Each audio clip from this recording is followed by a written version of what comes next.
Assalamualaikum warahmatullahi wabarakatuh. Perkenalkan, nama saya Rahmawati Ali. Saya dari kelas D Akuntansi semester 3. Di sini saya akan menjelaskan sedikit tentang kelangkaan dan pemilihan. Kelangkaan yaitu disinilah manusia akan menghadapi pilihan untuk mengalokasikan sumber daya alam yang dimiliki dengan bertujuan mengoptimalkan kebutuhan. Yang berikut yaitu perilaku ekonomi.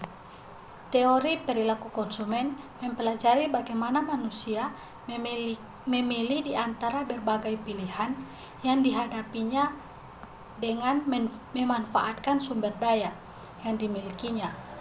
Beberapa prinsip dasar dalam analisis perilaku konsumen teori ekonomi konvensional.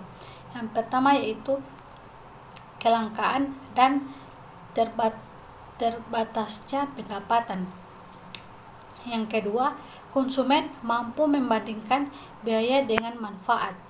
Yang ketiga, tidak selamanya konsumen dapat memperkirakan manfaat dengan tepat. Yang keempat, setiap barang dapat didistribusi dengan barang lain.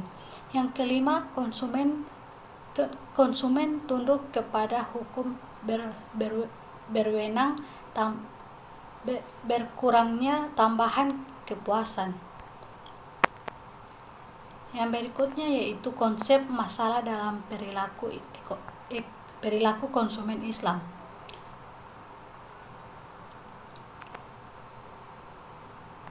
Masalah adalah sifat atau kemampuan barang dan jasa yang mendukung elemen-elemen dan tujuan dasar dari kehidupan manusia di muka bumi ini.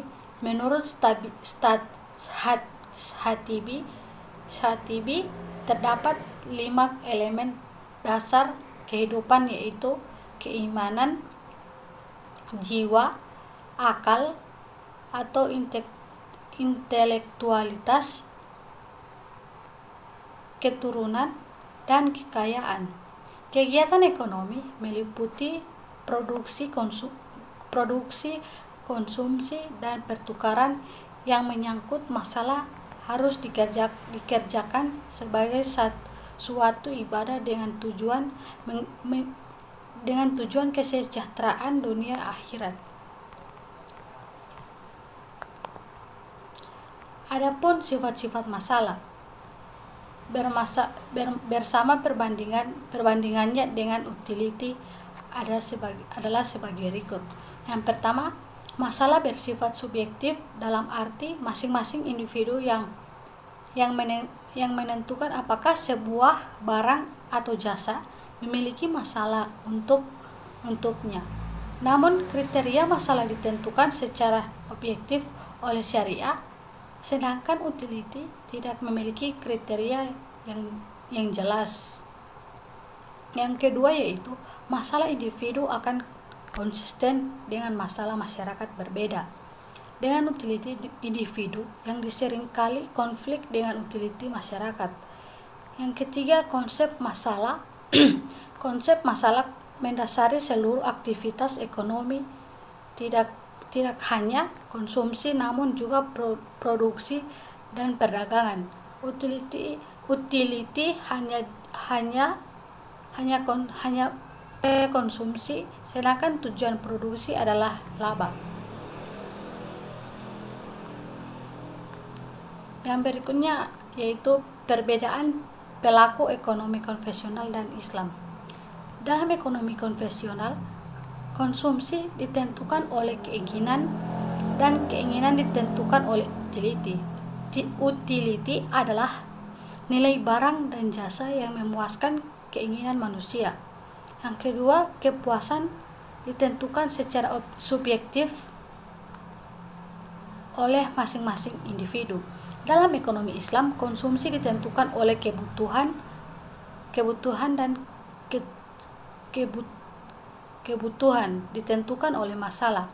Yang pertama yaitu masalah adalah nilai barang dan jasa yang memenuhi ketentuan dasar dan tujuan hidup umat manusia. Yang selanjutnya yaitu kebutuhan dan keinginan.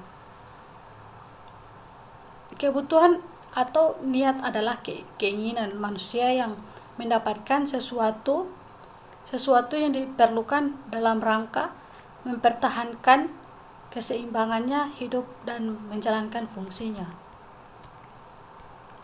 Yang terakhir yaitu sumber daya ekonomi. Adanya relativitas kelangkaan barang bukan berarti sumber ekonomi yang ada tidak mampu memenuhi kebutuhan manusia saat ini atau generasi berikutnya, sebab hal tersebut merupakan pemahaman yang berbeda.